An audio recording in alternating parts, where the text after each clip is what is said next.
everybody, it's your favorite sports host, your guy, the sports judge. Welcome back. Grateful to have you here with me today. We had a thriller last night. The Capital One Orange Bowl last night featuring Penn State and Notre Dame. Great hard-fought game that came down to the wire, and only one team could survive. This game was exactly how I thought it would be. I anticipated a close, competitive game. I knew it was going to end up being a tight, tense battle between both of those teams.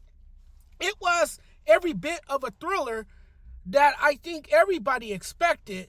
That was fun to watch. I think it says more about Notre Dame's resiliency and mental fortitude. And let me tell you, it took a lot of resilience and mental fortitude for Notre Dame not to lose that game. And would you believe it? The Fighting Irish are on to the college football playoff national championship game and will now await the winner for Texas and Ohio State on Friday night to find out who they play in the college football championship game. Notre Dame defeated Penn State 27-24 on a last-second field goal.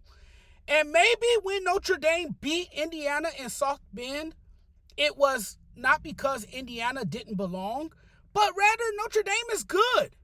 Mitch Jeter, last name spelled and pronounced just like Derek Jeter. Man, oh man, was he clutch. He's the man. The kick for Notre Dame was good. Jeter sent the team to the national championship game with a 41-yard field goal. There is no better feeling for him. That was a kick that not only earned you residency, but a clutch kick that guaranteed you will never have to buy a drink at a local pub ever again. Give this man a free meal. Treat him like royalty. The most likable person on that campus right now. I think fans over the years who hated Notre Dame have had an easier time rooting for them because of Marcus Freeman. The man is a winner on and off the field. The game last night showed why he's one of the most liked guys in college football and why his players love suiting up for him. We didn't see this side often with the coach, athlete dynamic on display, but it puts it all in perspective. Freeman has always struck me as a genuinely likable guy, someone who would go out of his way for his players. And I gotta tell you, it's near impossible to dislike this guy. And as their head coach, Freeman has elevated Notre Dame to new heights. Year one, the school went 9-4. Year two, 10-3. Year three, 14-1. It's year three, and Freeman has taken Notre Dame back to the title game for the first time since the 2012 season. What a story.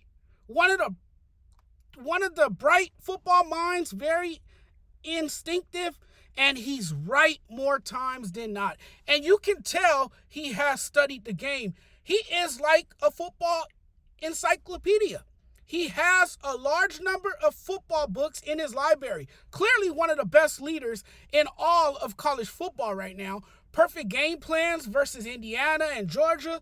Then last night, phenomenal once again down the stretch. Executed with precision in big moments, right calls for his players. It almost feels like all his guys would do anything for each other and for him. His messages, I feel, resonates in the locker room. It never gets stale. He respects his players, makes it about them, and in return, they show a willingness and desire to run through walls for him. I like his energy, his pizzazz, and how humble he seems.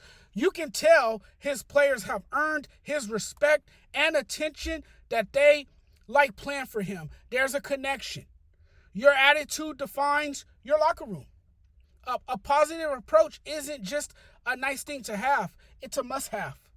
And Freeman is someone who leads by example and has created a culture where positivity and continuity sets the tone. I mean, it's very rare. You don't always find a defensive minded head coach as in tune with the offense as Marcus Freeman. He's intelligent to the point of having a good understanding of how coaching works, both on offense and defense. Impressive growth, and it's on display. I I got to look at this man and say he's a great defensive mind and a great game planner, puts his guys in the best position to win football games. Credit to him.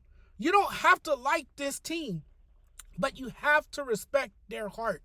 This was an advertisement of Notre Dame football at its best. Early in this game, I thought Notre Dame was losing the line of scrimmage, down 10-0 at one point, and was 11 for 17 on third down. Eventually, they woke up at the line of scrimmage after they were getting bulldozed on both sides of the ball. They desperately missed Riley Mills. And yes, there were moments in that game where they were losing the turnover battle. Riley Leonard heaved up a silly interception. And, Notre Dame doesn't usually win when they lose the turnover battle, which they did last night, and did a nice job of rallying. And I felt in order to win, they would need to win the turnover margin to make up for the lack of talent on their roster. They were missing at least 8 starters for most of that game. Your starting running back,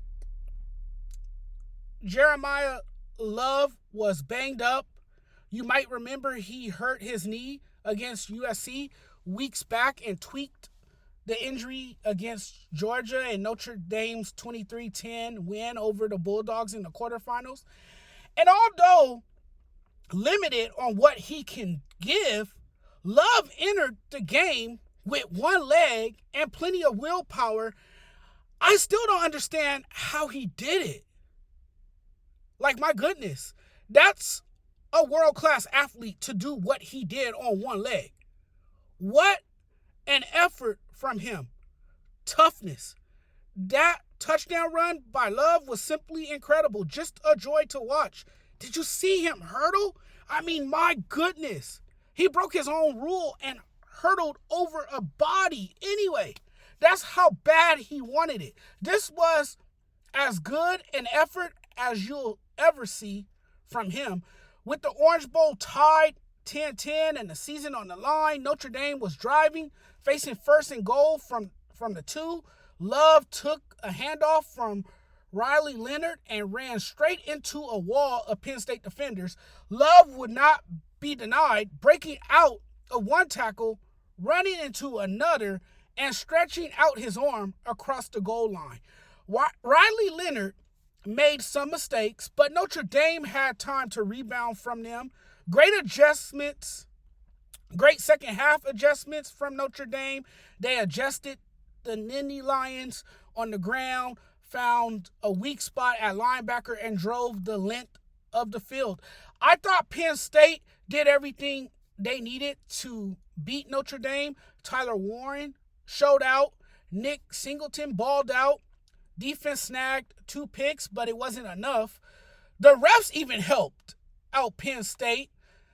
And Penn State took advantage of the pass interference call that I believe was the worst call in football history and took the lead back from Notre Dame. A bad breaking interception from Drew Aller ended Penn State's season. That was a fatal mistake by Aller from which Penn State could never recover.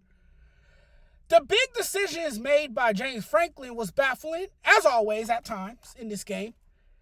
They get the ball deep in their own territory, final minutes in a game in which no wide receiver for Penn State caught the pass the entire night.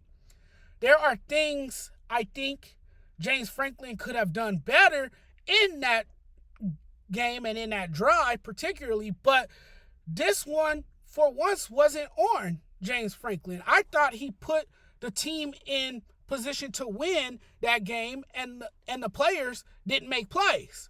Credit Notre Dame for stuffing the run, forcing Drew Aller to make him beat the Irish with his arm. Penn State came up short of playing for the national championship. And from Notre Dame, well, this was a display of true resilience. This Notre Dame team never says quit. This come from behind win after being down 10-0 was a perfect example of how Notre Dame played the whole game. They fought for every yard and never gave up. Thanks for watching, everyone. Really appreciate it. Appreciate the love and support as always. Thanks to all the sports fans out there, because without you guys, none of this is possible. And if you guys like my content, I thank you guys so much. You guys know where to find me. You guys can find me on various platforms. I'm all over the place. You guys can find me on TikTok, the Sports Judge 85.